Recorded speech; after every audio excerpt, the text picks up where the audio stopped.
Eliza ran the club, Nate mocked her rules. Now whips burn him, her voice claims him in this BDM audiobook story. Will he break? Listen. Chapter 7. Judgment at the Hall Inspection. My heart started pounding when I realized the bandstand show was nearly over. The others were assembling, pairing off, hurrying away like naked schoolchildren. A manager finally approached me, ordering me forward, eyes down. From the tables came sneering looks and muttered remarks. Proud slave flashed in my mind like neon. In fact, the manager stopped me several times, commanding me to stand still for inspection. I tried to obey, eyes lowered, ignoring the chatter around me, muffled voices, sometimes English, sometimes French. The good guys were gone now, but soon we reached a low-roofed building shaded by banana leaves. We entered a carpeted corridor leading to a brightly lit hall. As we stepped in, slaves were already gathered there, some kind of orientation underway. My face burned as we marched conspicuously alongside the crowd all the way to the front. A tall, narrow-faced redhead was speaking. He stopped when he saw us, asking, "Who's this?" This was worse than the bandstand. My body tensed, straining to look genuinely remorseful. "Sir, it's the proud slave," the manager replied, his voice dripping with startling venom. "Took 3 managers to force him onto the garden stage." "Oh, yes," the redhead cut in. The exchange thundered through the hall. All the meek little souls were staring. I tried again to dissect my shame, but it was useless. "So proud so soon, Mr. Carver," the redhead said. I jolted hearing my name. He hadn't even glanced at the dainty gold bracelet with its nameplate. Impressive. I didn't dare look up, but I could still tell he wasn't just tall. He exuded a rugged elegance, his skin deeply tanned like he'd spent time on a yacht. I could also see glass walls on either side, men and women behind them. A crowd gathered behind the redhead. Everyone watched the little collapse unfold. I knew this bizarre bunch had to be trainers, the club's true rogues, most dressed in black. Black leather boots, skirts, shorts, paired with white tops or shirts. Whips hung from hooks on their belts. Julian said only Heaven's top brass wore black leather and boots. The effect was almost inevitable on me. The man began pacing, sizing me up. Even his stance, the way he shifted his weight, carried command. In a tedious, sickening shock, I glimpsed 4 visibly anxious slaves to his far right, lined up, facing the crowd. Some with wet faces, others just flushed. Words scrawled in marker on their chests or stomachs, all heavily whipped. My fellow bad guys, I thought bleakly. Utterly pointless. This was old school, gowned teachers dragging you to the front, flogging you before the class. "I hear you pulled a stunt in the garden, Mr. Carver," the redhead trainer said, a little grand march up the platform. They pick these guys for their voices, I thought. He was a Dickensian schoolmaster in a frock coat. Sorry, I'd rather read Robinson Crusoe now. "You'd win this season's Innovation Award, if we had one to give." I shook my head slightly, admitting it was awful. It was. "But we don't want innovation here, Nate," he said, leaning closer, his height almost as menacing as his voice. "A man that tall should be sedated, 4 inches lopped off each leg." "You're a slave, but you don't seem to remember that." A delicious pause for effect. "We're here to help you with that difficulty. Remove it, along with your pride." I didn't have to try to look pained. He was flaying every inch of me. The damned place was dead silent. My nerves couldn't take it. I snapped back to reality, like on the yacht. Only now no one else felt this real. I'd always been a bad boy needing the harshest correction, and now the real world had shaped itself around that simple truth. Worse, a female trainer was approaching. "All right, you knew this would happen eventually. Toughen up." but helpless was taking on new meaning in my head. I saw her shadow, smelled her scent, perfume and sex, a tinderbox sparking reaction. I caught sight of her boots, small, perfectly hugging her ankles. I could hear my breath, my heartbeat. Steady, Nate. Don't panic again. She was tall, not towering like the redhead, but elegant as her fragrance, with long, dark brown hair. The male trainer suddenly grabbed my arm, spinning me around. Now I didn't have to face them, but my back was exposed, my insides frozen. I stared at the floor, hearing a subtle click, knowing a trainer had unhooked a whip from their belt. Here we go, folks. The whip landed hard on my thighs and calves. Best not to flinch or make a sound. Then I was spun again, forced to kneel before this man. I had to thrust my hands out to keep my face from hitting the ground. This time the whip struck the back of my neck. Unexpected. He hit hard, and I clenched my teeth to stifle a groan. I could smell the leather of his boots and shorts. Suddenly, I was kissing his boot. He hadn't told me to. I just did it, startled. My mind went blank. "Ah, much better," the trainer said. "Now you're showing signs of hope, even a touch of style." I felt a faint shock. "Stand. Hands back on your neck. Join the other punished slaves over there." Then came 2 or 3 quick lashes, facing a fresh humiliation, joining that wild bunch, standing silently before the crowd. There were rows of lovely bodies, bare thighs, faint pink genitals peeking through thick, tangled pubic hair. I noticed for the first time the glass-walled observation rooms high above and parallel to us, packed with faces of both sexes. Quite a turnout. The whipping wasn't done. The trainer's lashes rained down again. That struggle not to flinch, not to make noise. I fought for inner peace, silence, fought to endure that sense of utter futility, to submit. The pain stung, burned fiercely. In a fevered instant, I saw the tall female trainer to my right. I glimpsed the light and shadow on her lean face, those huge brown eyes, stunning, absolutely stunning. My heart was leaping out. So what? The other male slaves were breaking too, weren't they? "How's our pride now, Nate?" the trainer asked, stepping in front of me. He raised the whip, gripping it between both hands, pressing it to my lips. I kissed it, like a Catholic kissing the cross displayed on Good Friday. My lips felt the leather warmth flooding my body. A strange moment, total release. I let my lips rest on the whip he held. My head spun. All resistance melted in the heat. I didn't even look at him, but I think he sensed it. Sensed something faintly profound had shifted. He pulled the whip away, moving to my left. I felt like I blacked out for a few seconds. Then another reckless, irresistible moment. Like when I'd faced the crowd on the runway. This time, I looked at the female trainer, just for a split second. I don't think the redhead saw. A face to die for under peonies, miss. My eyes dropped, head still. The scene was blurring a bit. "Let's have a lesson in lifting your chin to face our obedient classmates," the redhead murmured. "That sanctimonious bunch. You've got to be kidding." I looked at them, doing exactly as he ordered. "Classmates, look at these punished volunteer slaves," he commanded. All eyes turned to the gang of 5. "Now we'll resume the lesson, as if these little interruptions never happened," he said. "If any bad boys or girls dare move a muscle or make a sound of complaint or pain, we'll have to stop again." He strode away from me toward the front row of volunteer slaves.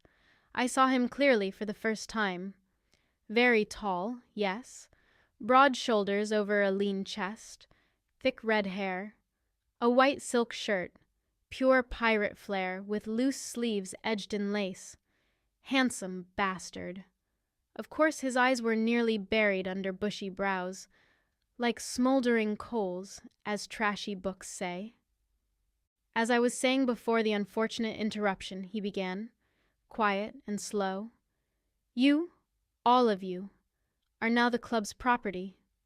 You exist for the club's members, for them to enjoy watching you, touching you, whipping you, or humiliating you, working you as they please. Beyond your slave identity, you have no other here. Your individual trainers will provide your food, exercise, and grooming. Now his voice sounded not just calm, but almost kind. But I could see slaves squirming. He eyed them. They stole glances back. Maybe this is harder for them, I thought, because they haven't found their nerve yet. Maybe you'd go 2 whole years never finding it, breaking down and dying instead. What could be worse? The lowest rung. Funny. But you'll also be subjects of study, he said. Objects of exploration. The trainers here, with or without your conscious cooperation, will discover what shames you, excites you, what weakens you, strengthens you, what makes you perform at your best. Through it all, they strive to heighten the pleasure your masters feel, the pleasure of the club's members. You need this punishment, crave it, must have it, no matter how scared or regretful you feel right now. You threw yourselves into slavery to receive it, via chic auction blocks, through the finest brokers, one of nature's most amusing and delightful coincidences. By working here relentlessly and tirelessly, you'll get what you crave, in forms you never imagined. Your wildest dreams will face the harshest tests. Again, it's all for your masters, and your trainers who represent them, knowing their desires. You're honed to peak condition for your masters. The club exists for your masters and mistresses, and their guests. He paused, pacing slowly before the volunteer slaves, his narrow back to me briefly, arms crossed, whip dangling from his belt. I saw a few slaves trembling. I heard a soft whimper from a male slave beside me. You'll hear this with both pleasure and dread, he continued. You'll be the object of relentless focus here, working ceaselessly.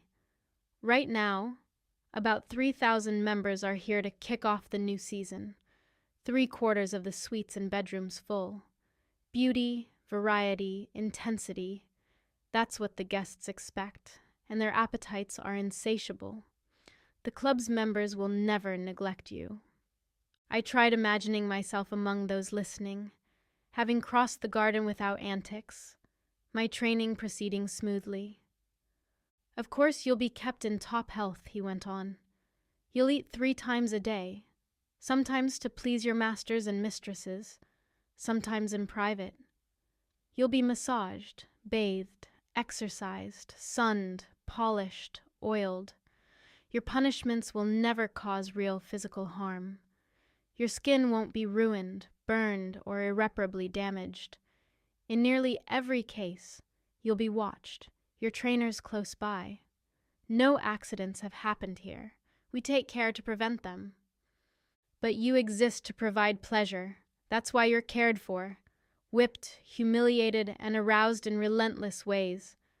We'll make you objects of entertainment however your masters and mistresses desire.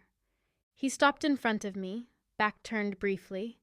I saw him reach out, touching a short female slave's breast. She looked utterly miserable, crying, tears streaking her small face. As his fingers slid down her little stomach, her whole body seemed to bend toward him. Now, you've all been offered to the club in a casual way, he began again, moving back, but tonight that offering will turn more dramatic. Special performances where you'll play key roles. But does that include us? What happens to us? To prepare you for this, for all your training, we'll assign you to a trainer. They'll choose you based on your unique traits, making you part of their fixed group of slaves.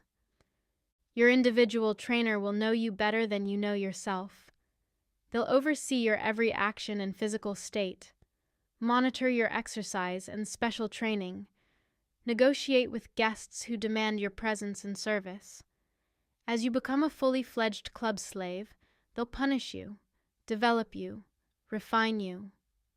Now let me warn you, if you think you'll take this training in stride, if you think rods, whips, trainers, masters, and mistresses hold no surprises, you've got a lot to learn here. In fact, you'd better see the next few months as a series of shocks. Expect the unexpected. Accept that control over your body and mind belongs to others. If you cooperate fully, yield to your trainers in every way, it'll be easier. But yielding or not, it'll get done. From this moment on, he continued, raising his voice and glancing at us punished ones, you must be absolutely silent, obedient, utterly submissive to everyone here training you, using you, towering above you. On this island, no one's lower than you, not even the humblest kitchen or garden servant. You're true slaves, true property. You can't show the slightest hint of disobedience or pride, in action, gesture, response, or lack thereof. But your gravest offense, he said, turning to the other slaves, is mentioning escape, let alone attempting it. Any request for release will be treated as seriously as an escape attempt. I needn't add that escape is impossible. Time spent punished for these acts doesn't count toward your contract, no matter how long it lasts. Say you're here for 2 years. A severe punishment for escape or rebellion won't count toward that time. He paused, facing us. I felt his gaze on me, though I kept staring ahead, ignoring him. The lovely dark-haired slave, despite her tears, was glancing back. I couldn't see the tall brunette trainer. Where was she? She could move in this room like a normal person, while I stood here a captive. It felt alarming. The male trainer drew closer. I could see the soft, glossy silk of his shirt, lace spilling over his thick-boned wrists. My legs ached. I struggled to steady myself as he paced the line. Another slave let out a loud whimper. But those are rare offenses, the trainer said. What this little display shows is more common. Proud behavior, stubborn, impulsive rebellion. Today we must address both. 5 disobedient slaves have utterly shamed themselves before even starting service. He paused again, eyeing each of us. I saw someone pushing a large metal frame, a white platform on heavy casters, thick steel poles jutting from both ends, supporting a long, high crossbar stretching across. Not much different from a rack in a store for sliding clothes on hooks, except it wasn't for clothes. The poles were too tall, too sturdy, the rings on the overhead bar too large. The trainer glanced at it, stepping toward the first punished slave on my right. Jessica, he said briskly. Disobedient, fearful, flinching, trying to escape her inspectors. His tone carried bored mockery. I heard another whimper. 5 days in the kitchen, scrubbing pots on her knees, a plaything for the staff that should teach her true purpose. He snapped his fingers. A commotion followed, the slave moaning loudly. In moments she was upside down, hoisted high, hair spilling, white leather cuffs buckled to her ankles, hung from a ring by a strap between them. This won't happen to me, hung up like that. But it was happening anyway. This time you don't have to do a thing, just stand still and wait. Kitchen was soon scrawled across her back in florid script. The next slave was hearing judgment. Eric, stubbornly defiant, refusing the simplest manager commands. 5 days in the stables, grooming horses, serving the grooms, should do the trick.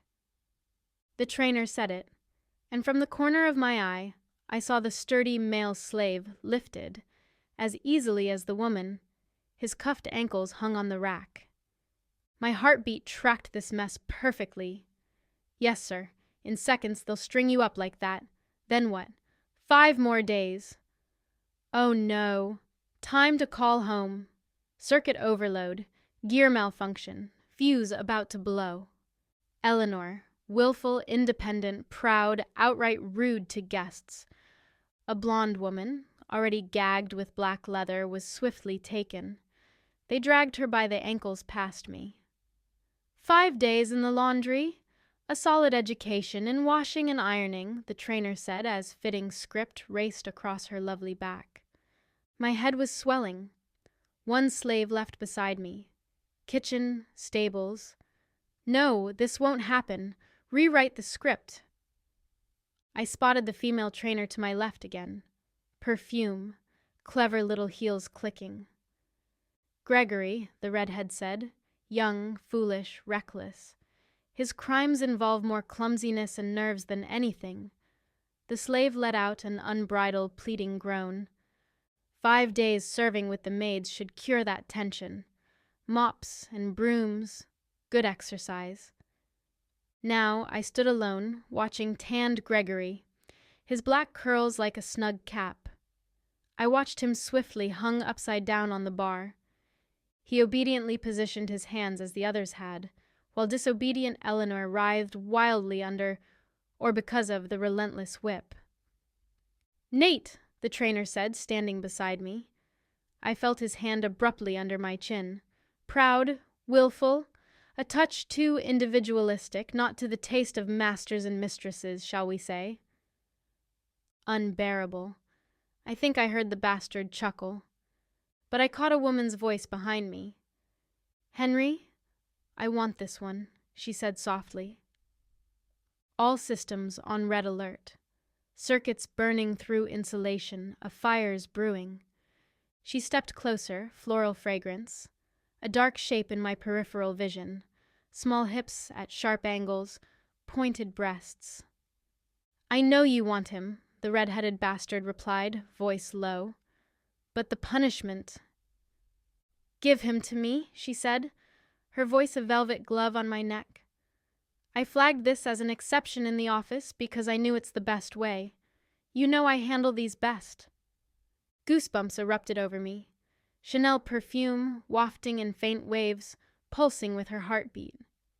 "Eliza, that exception's your privilege. But I'm the head of volunteer slaves, and this is routine." "Eliza." I felt my body twist, though I didn't move. The man's hand touched my chin again, lifting it. "Nate," he started again. "I have first pick, Henry," she said, her voice sharper. "I'm choosing now." She leaned closer, her lace top brushing my arm. I was ablaze. I could see her tight black leather skirt, her slender hands, gorgeous hands, like a saint's in a church. "Of course you've got first pick," the trainer said. "Of course you can choose now, but he still needs punishment before training starts." He gripped my chin quietly, studying my face. I felt his fingers press my cheek. My mind was blank. "Nate, look at me," he said. "Steady, Nate. Look at this gorgeous man. Deep-set gray eyes, vibrant, hinting at easy humor." "Let's hear the voice of our proud young volunteer slave," he said, lips barely moving as if thinking aloud. He was close enough to kiss. "Look at me. Sincerely say you're sorry for the disgrace you've brought on yourself." Nathaniel Carver was lost. "I'm sorry, master," I whispered. Not bad for someone dead 5 minutes ago. But it was like being back in that moment, and he had to know, the bastard. He had to know. Facing him and saying it was awful. Seeing her dark shape, smelling that perfume, was awful. His eyes flickered, lids trembling. "I'll take him, Henry," she said, her tone edged. I shut my eyes for a moment. Did I want her to win this? What did I want to happen? What did my wanting matter? "Let's compromise," he said, one hand still firm on my face. He studied me like a specimen. 3 days of hard labor, cleaning toilets, then hand him over to perfectionist Eliza as she pleases. "Henry," she whispered. I felt her anger, a wave of heat. So this was my personal trainer, this shadowy woman. This was the future. 3 days in the toilets, thinking about it, if I could think at all. "You're a lucky young man, Nate," Henry continued. I was trembling. Why bother hiding it? "The perfectionist gets priority over all slaves, and her picks are the club's finest artists. But in the future, if she finds fault, more toilet duty awaits." She stepped in front of me, but I still didn't dare shift my eyes from him. Yet I could tell. She was lithe, elegant, black curls more cloak than veil. Big black eyes pierced my core. There was something else, tangible, indefinable. I don't believe in auras or vibes, yet a primal force seemed to radiate from her. I could feel her. I'd been feeling her, like a sound too low for the brain to consciously hear. The trainer barked an order in a higher pitch. 3 days cleaning toilets. She reached out, grasping my head. Her touch had something alien, so even if she hadn't forced me to look, I would have, like an electric connection. She was lovely, high bones and shadows on her face, elegant, a red mouth faintly petulant, eyes locked on me with a trace of innocence, oblivious to my gaze. My mind blanked again. I couldn't endure her torment, couldn't belong to her, to let this fragile creature render me helpless. But my body had shifted from fourth gear to overdrive. She saw it. She wouldn't miss a thing, not her. She let go. I saw the white leather and booted brutes coming for me. No time to even think panic. They hoisted me up, head swinging down, heels up. Sheer astonishment. No room for panic, they'd done it, damn it. Couldn't see much. Then wide, smooth leather cuffs buckled my ankles, body hung on a ring. The marker stabbed my back. I couldn't make out the letters. They couldn't seem to write straight. I tried stopping the swaying as blood rushed to my head. Then I did panic. Total stupor. But it made no difference. I hung there, helpless. Nothing predictable. The rack creaked, rolling forward. Us with it. Simple and unbearable as that. The trainer's voice rang out, explaining that punished volunteer slaves would work and sleep in utmost discomfort. Punishment relentless, exhausting, not for anyone's pleasure. Over the next days, other slaves would see them, learning the cost of disobedience. We rolled steadily toward the open door, my whole body swelling. The club was swallowing us like a gaping maw. But though we hung upside down, we might have been slipping into another dimension. I fought not to look back at the room's inverted scene. "Now," the voice came, "trainers may choose their slaves."